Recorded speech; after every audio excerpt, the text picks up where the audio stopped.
He will tell me to count backwards from 10. I think that I will only say 10, 9, then I will be fast asleep. I won't be awake for the surgery. When I wake up, I will be surprised that the surgery is over. My throat will hurt and I probably won't feel very good. My mother will be there with me. The nurses will give me a drink and try to make me comfortable. I won't be in the hospital overnight. I will go home later in the day. My parents will have to make sure that I have a lot to drink. I can't eat any hard foods or they will hurt my throat. I will sleep a lot because I will not feel very well for a couple of days. It won't take long before I recover from my surgery. Sometimes we need surgery to make us feel better. Hospitals can be a bit frightening, but the doctors and nurses are very nice, and their job is to make you better. What my cat did. One day I was sitting in a chair drinking a cup of tea. My cat came into the room and sat on my lap. She was quite content, and she sat there purring. My cat likes to drink water, and sometimes she drinks milk. I would never give her tea to drink. Cats just don't drink tea. We were sitting there quietly when suddenly my cat stood up. She was looking at something on the floor. She crouched down low and got ready to pounce. I want to dye my hair green. Many of my friends have dyed their hair different colors. I don't mean normal hair colors like brown or black. My friends have dyed their hair orange, purple, and blue. I told my mother that I would like to dye my hair green. I explained to my mother that I would only use food coloring. The green would not last forever. My mother said that dyeing your hair was a silly fad. She said that I would not look good with green hair.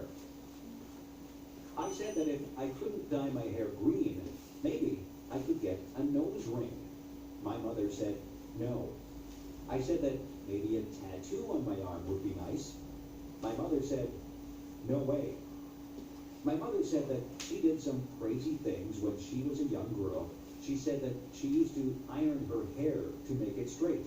That sounds quite boring to me. My friend Joan came over. Her hair is dyed bright pink. My father said, nice hair, Joan. I don't think that he really meant it. My mother says that when I am an adult, I can dye my hair whatever crazy color I like. But for now, she would like me to leave my hair its natural color. I tried to tell her that all my friends were doing it. My mother asked, if all your friends were jumping off a cliff, would you do it too? I said, no. I think I'll have to wait to have green hair, but maybe by the time I'm old enough to dye my hair green, I won't want it that color. My mother says that fads change all the time. One day, something might be popular, and the next day, it's not in style at all. I'll just have to live without green hair for now. I wonder what the fad will be next month. Why do people dislike other people? Some people don't like other people just because they look different. I think that is silly. I don't think that it is fair to judge someone by the way they look. Some people look very nice, but they are mean or cruel. Some people look very ordinary, but they are incredibly nice. I remember when I was in grade 1, I saw a girl across the room. She had a mean look on her face. I thought to myself that she was probably not a very nice person. I stayed away from her and played with the other children. Then we had to play a game, and the teacher said that she would pick partners for us. The teacher picked the girl with the mean face as my partner. I didn't think that the game would be much fun at all with a partner who seemed as mean as that girl. I walked up to her and said hello. The girl's face changed. She smiled at me, and she began to talk to me. Her mean face disappeared. We had lots of fun playing the game. We laughed a lot and enjoyed each other's company. That girl became my best friend. Now, when I look at her, I see what is inside her. Sometimes she doesn't smile, but I know what she is like. She is a kind and funny person. I have learned that you can't judge a book by its cover. It is not fair to dislike someone just because they don't look like you want them to look. you have to get to know a person. It doesn't matter to me what color a person's skin is. It doesn't matter to me if they are short or tall, skinny or fat, or happy or sad looking. I judge people by how they treat me, and I try to treat people like I would want to be treated. The birthday gift. It is going to be my father's birthday. What can I give him? I don't have much money. I have looked all through the stores, and I have not found anything that I think he would like or that I can afford. I have thought very hard about what to buy for him. I thought that he might like some candy, but my father really doesn't eat many sweets. I thought that he might like a new shirt, but he has lots of clothes. I can't afford a new car or computer for him. I was watching him on the weekend. He cut the grass, washed the car, took out the garbage, weeded the garden, and watered the plants. I got an idea. I went to my room and took out some paper. I cut out pieces of paper, and I wrote on them. I wrote on one piece of paper that I would wash the car every weekend for the summer. I wrote on another piece that I would take out the garbage every week for the summer. I also wrote that I would cut the grass, weed the garden, and water the plants every week for the summer.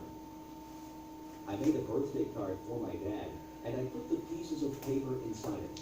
I went downstairs and gave my gift to my dad. My dad thought that the gift was very thoughtful.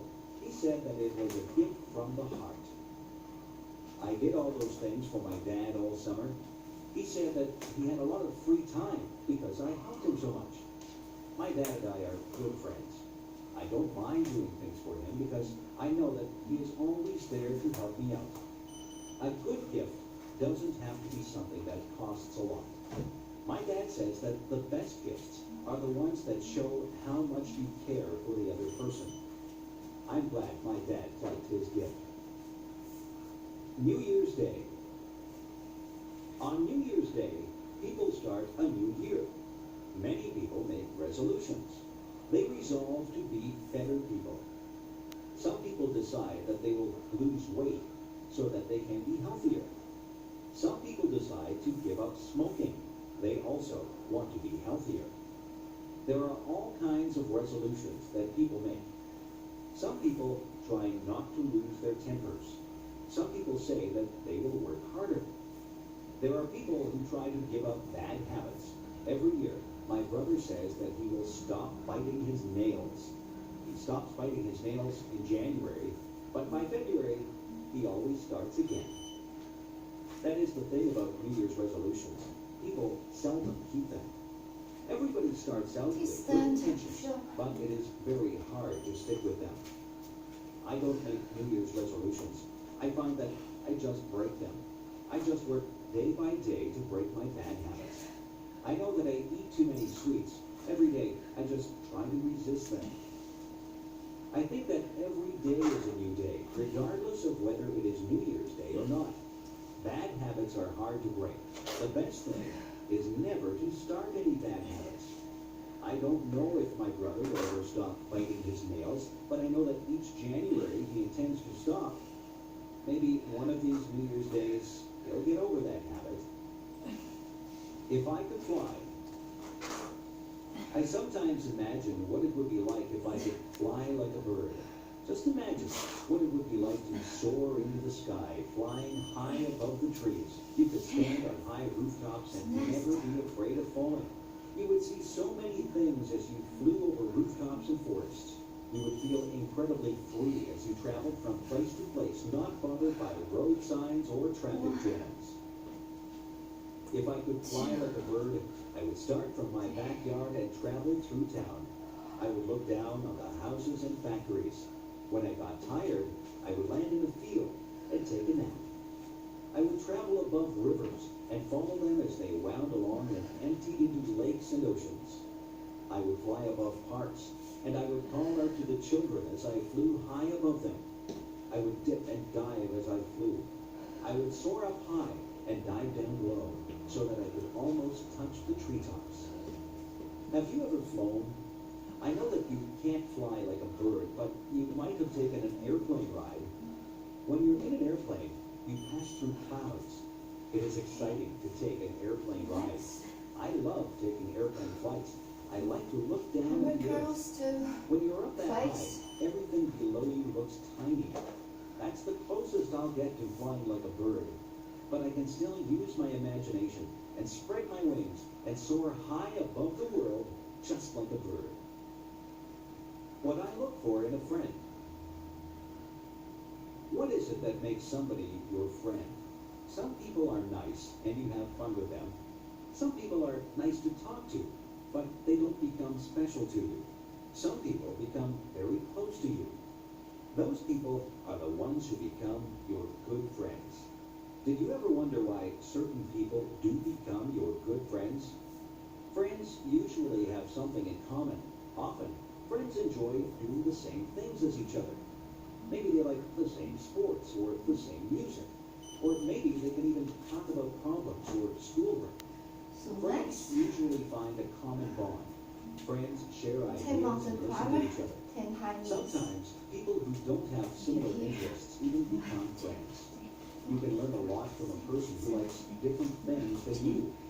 The most important thing about friends is that they must communicate with each other. A good friend is a person who takes the time to listen to the other person. One of the most important things that I think a friend should have is a sense of humor. I like to laugh with my friends. I like to feel comfortable around my friends. It is nice to be able to talk and laugh with people who have similar interests.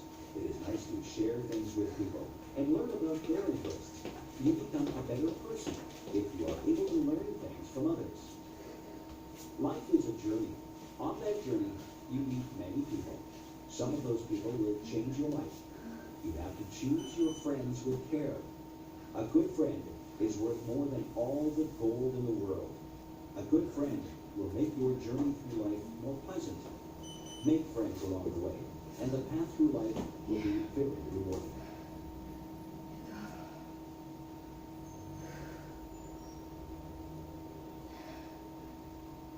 A funny thing happened on the way to school.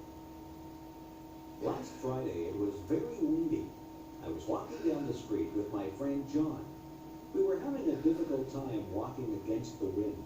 The wind was pushing against us, and we felt the force of it pressing against us. We even had a hard time breathing. We were walking slowly. We watched the leaves as they danced and twirled in the wind. We watched the plastic bag as it flew by us. We saw a little boy whose baseball cap flew right off his head.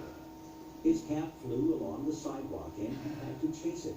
He finally caught it and he held it in his hands tightly after he got it back. The trees were swaying frantically.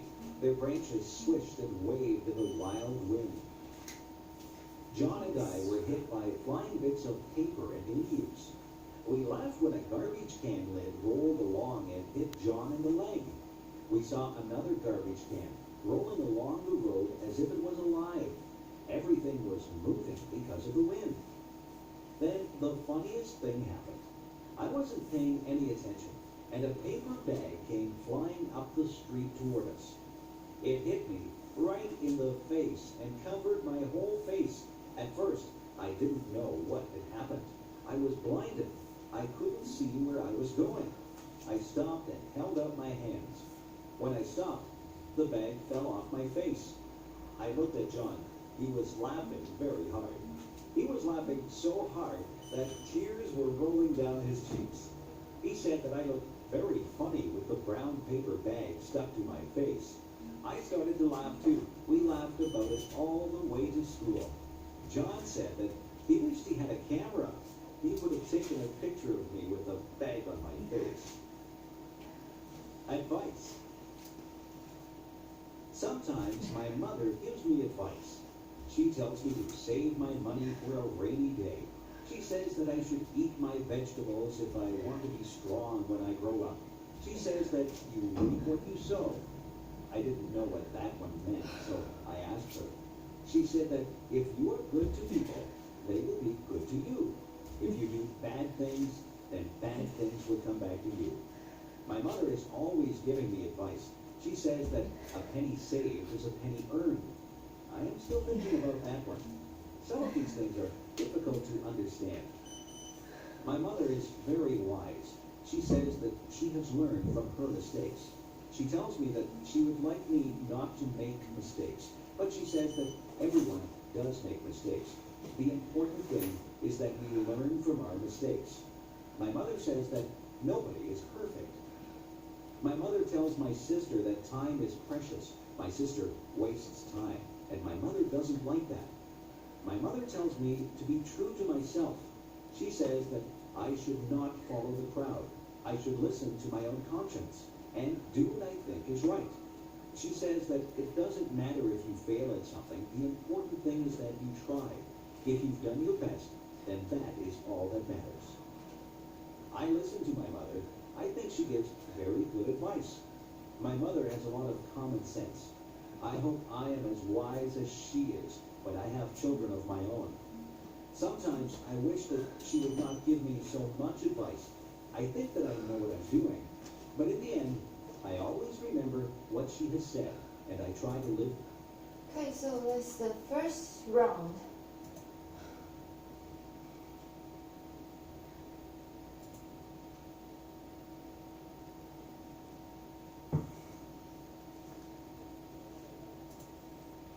From way back when. And one of the beauties of America is that it's the melting pot is over here. And there's a lot of different cultures. So as you were saying about Louisiana food, it's probably borrowed from French. You know, American food isn't just hamburgers. There's a whole wide array, as we talked about before, Mexican food. So absolutely, there's a big variety. It's not just All right. What's your next? next misconception is, well, this one's a little bit specific to where I'm from, is that everybody skis or snowboards in Colorado. So this is something, I think this is natural when you meet somebody from any different state, province, whatever, is that you think about the tourist attractions of that place. And you say, you know, so I meet another American, even within America, I say, oh, you're from Colorado, you ski and snowboard? And, yeah, you know, sometimes, just because I'm from there doesn't mean I do it. And to me, I think, you know, it's kind of a rough analogy. It'd be like meeting someone from France and be like, oh, you go to the Eiffel Tower every day? Yeah, once when I was a kid, you know. Yeah, same thing with America. Oh, you know, just as the whole country, it's what, the Statue of Liberty and these kinds of things. Right. You ever get that?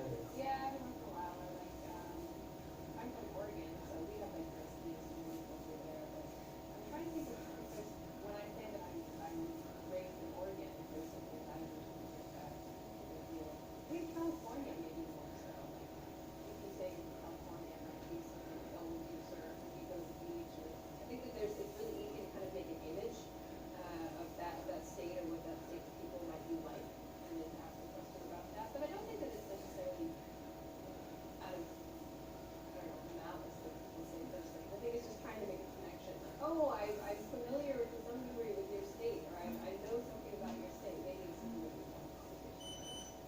But yeah, but it's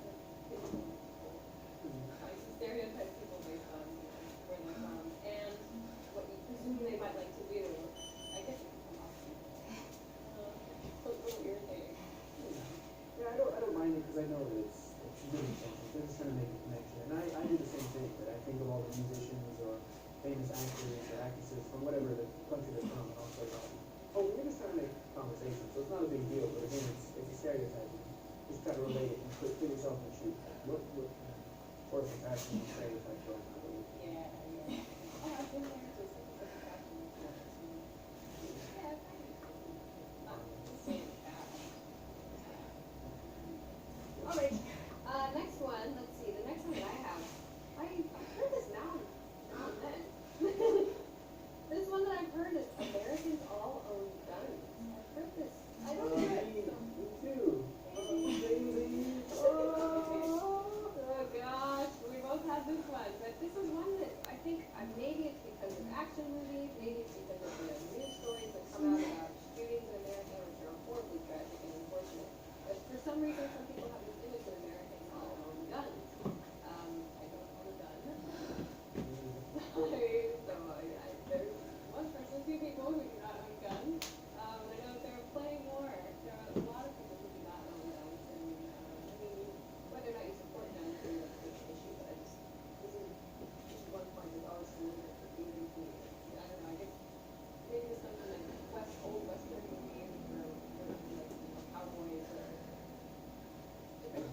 stereotypical. kind of like this gun-toting, like gun-loving, shoot-'em-up sort of country, but I don't think that it's that.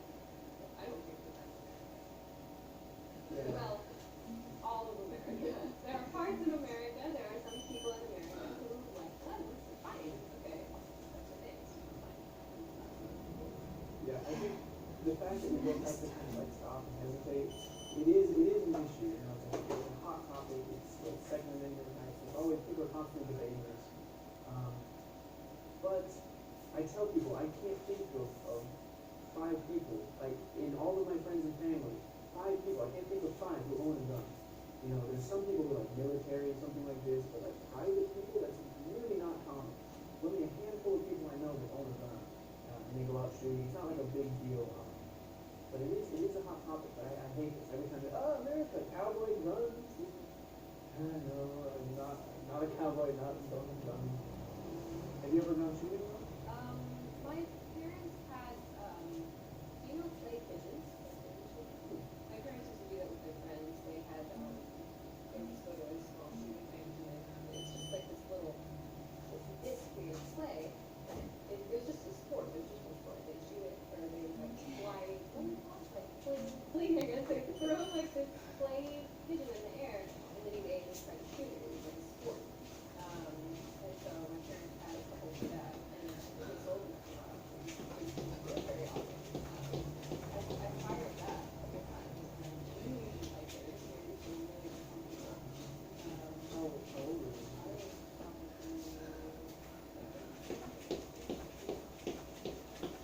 What age you don't like it? oh, but Yeah, it just speak made me to- really, really uncomfortable. I've had people who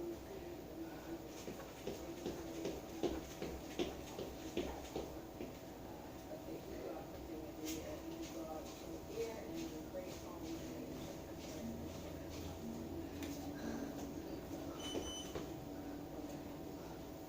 so as far as like a handgun, I don't think I've ever met anyone that I know of. No, I did not want that. It was a little, I'm not gonna say anything. I'm really uncomfortable on this video so far. I feel like it's being controversial. Yeah. Okay. So, Let's go to the last one, because it's not controversial. Let's go to the last one. My last one is, it'll be quick and easy to see the whole country. No, America is huge, especially, well, compared to a lot of other countries around the world, America is very, very large. I've heard of people saying, you know, they're going to go to visit New York, and they say, okay, and then we're going to rent a car, and we're going to drive to California. And the Americans in the room will go, you know how long it's going to take you, right? You know, some concept of how far that is. Oh, you know, 2 hours or, you know, a couple days. No, it's far. It's like 5,000 miles across the country, so you should plan. I heard about a guy recently who took a bicycle from New York to California. Yes, it's a Here. Have you ever run into somebody who like has no concept of how large the country is? Really? usually, I mean, again, like you're talking about, you want to make a connection. So usually they just name, everyone knows New York, Texas, California, that's pretty much it when you think America. And so even Americans I know, you really don't put it on scale how big it is unless you look at a picture and you place like Europe on top and you go, wow, this is pretty huge. Generally though, I haven't met anybody who's like planning a trip and going, I think when you plan a trip, they go on preparation. But yeah, same thing, they really have no idea, no like frame of reference, I guess. It's kind of their own. Yeah. And if you want to include like Alaska and Hawaii, way out there. Yeah, it's quite large. All right. So those are the common misconceptions about America. Anything else you want to add? Anything else you would like to clear up? Don't you dare say anything about America. It's not true.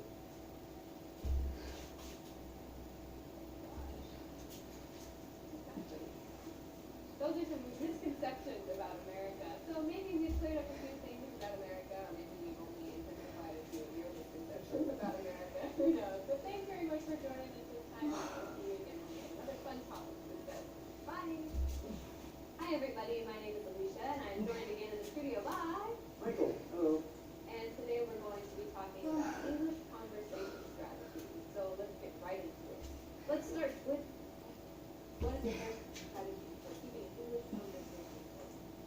very important. Don't say, I'm fine, thank you, and you. You hear this all the time from second language English learners or non-native speakers. You learn this, it's one of the first things you learn in an English class. It's easy, it's good, it's a basic foundation. Okay, that's fine. But as soon as you can, switch it up. Because to me, when I meet a foreigner, I come up, and if they say, hey, how are you? Say, oh, I'm fine, I'm good, whatever. How about you? And they say, I'm fine, thank you, and you. And it's just, it's almost robotic because I've said it so many times. And when I hear that, I think, English isn't that good. And inside, I'm just going to be really polite and say, hello, and talk slowly and try to get out of there as quick as I can. So, really impress the foreigner, in my opinion. I think the best way to do it is say something, use a big word or just like a slang word, something like that. When I hear that, I go, wow, man, I want to know what this person thinks. I want to get their point of view, and I'm really excited. And then I've had great conversations because of that. So, Yeah, that's a really, really good one. And actually, I think on this YouTube channel, actually, from a couple of years ago, there's a video all about better answers to the question, how are you, than I'm fine, thank you, and you. Or someone says, hey, how are you? I'm good. You? Or fine, you? Never I'm fine, thank you. Never. Try to actually use phrases and really speak with you, and then that's a clue to the next speaker that, oh, maybe this person is ready for a conversation beyond, basic. So that's a really good point. Use that. I didn't think of things not to do. I only thought of things. Okay. Cool. Let's see. Let's go to my first one. This strategy in general is just ask the other person a question. I think, and I'm guilty of this too when I'm learning another language, I tend to only get input. Like somebody else is always asking me the question, and then I forget myself to ask the other person a question. So one question that I like to ask, or a variation, any kind of WH question is good, like a who question, what, where, something like this. If you've been paying attention to these anyway, you transition in your conversation. This was in a previous video. You can ask something like anyway, up to anything fun this weekend. This is a pretty casual conversational question that you can ask just about anybody, whether you've just met them or whether you've known them for a while. But just get in the habit of asking other people the question. Don't wait for someone else to ask you the question. So that's what strategy I think. yeah, me too. I agree. And I'm going to say samesies because actually two of my questions were exactly what you said. Agree 100%. This is kind of cheating. You should keep one. But so always ask questions. So, again, you forget. It's really easy. I'm really guilty of this. English, non-English, whatever. I'm guilty of this. The other thing is ask deep, open-ended questions. So if you ask a yes or no question, so again, like Alicia was saying, it just dead ends. You can't just say, do you like cheese? Yes or no, right? So you want to say, what do you think about cheese? What is your favorite kind? And kind of open it up to something else and let it just kind of snowball. Right. Yeah, I think that's really a key. Like I have another variation on it, which I guess I'll just continue on to because it kind of relates to what you're talking about. Like he's saying, always ask questions, always ask deep, open-ended questions. So like you just said, don't ask a yes or no question because yes or no and yes. So one of the things that I'll do is use a pattern similar to this, like hey, did you see or hey, did you hear about blah blah blah. So you can use this little blah blah blah as your. You can ask about the news. You can ask about something funny you saw on the internet. You can ask about something that you heard from another friend of yours. Whatever. It's just a way to check in with the other person and say, oh, did you also experience this thing that I experienced? Let's talk about it. So that might be good. I like that one. I really like that one because you got to stay within people's comfort zone. So maybe you ask and maybe they don't want to, right? So a good thing is, did you hear about it? That's up to them. Maybe they don't want to talk about it. They can say, oh yeah, I heard about that. And you can kind of feel the atmosphere and realize, maybe I shouldn't talk about this, change the subject. Or they get passionate and they start talking about it. And there you go. And just let it go. Yeah, absolutely. One thing, again, I'm guilty of is you do got to keep returning. Don't just say, oh yeah, and what I think about that, bring it back, ask them, what about you? Good. Good. I have one more. This one, use when you see fit. Don't, I guess. Okay, I'll just introduce it. Compliment the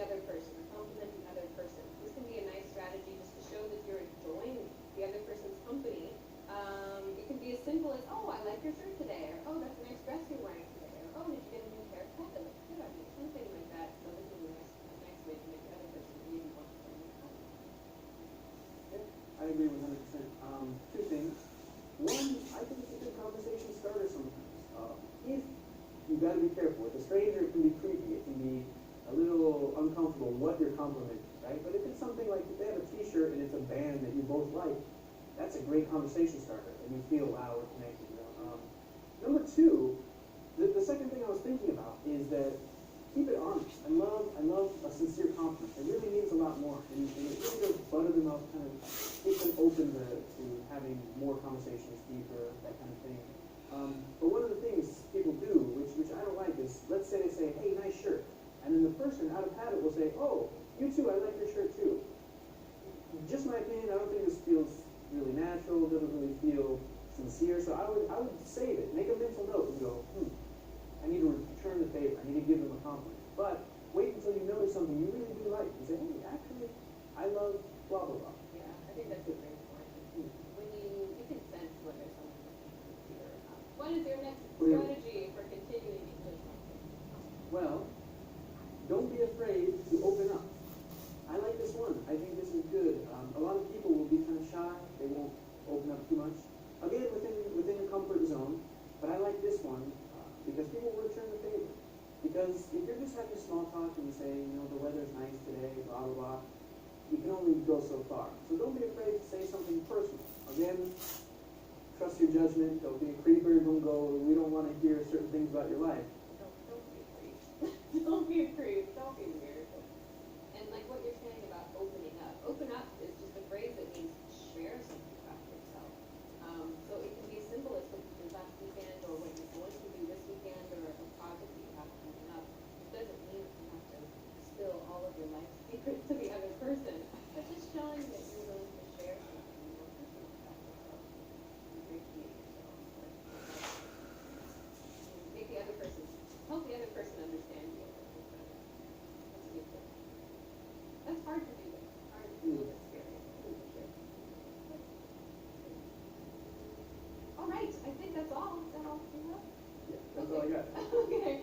All right. Well, those are some interesting strategies to keep an English conversation going. So give them a try. If you're ever at a loss for words, you don't know what to say, you can try. Please let us know if you have any other strategies or anything else that you would like to use or you try to use when you are having trouble keeping the conversation going. Leave us a comment and let us know what it is. We will see you again next time. Do you have anything else you'd like to add? That's about it. All right, so thanks very much for joining us, and take care. Goodbye. Hi, everybody, and welcome back. My name is Alicia, and I'm joined again by... Michael, hello. And today we're going to be talking about must-know business buzzwords. So let's get right into it. Michael, what is your first buzzword? First thing I thought of with buzzwords was synergy. Synergy. So this, I think, is like the archetype buzzword that you probably shouldn't. Okay, guys. Today is for full body workouts, full heat, just as yesterday, and but today is only 20 minutes. There are 10 moves, and you need to repeat it 2 rounds. And you can use your heavier weights, and I just used medium weight and just only 5 kilograms. So because I don't want to stress myself today, so I just try to move and not without any heavier weights. So I have had some cardio inside and some body weight moves and a few moves with the weights. Anyway, I hope you like it. That's it today. Thanks for watching. See you next time.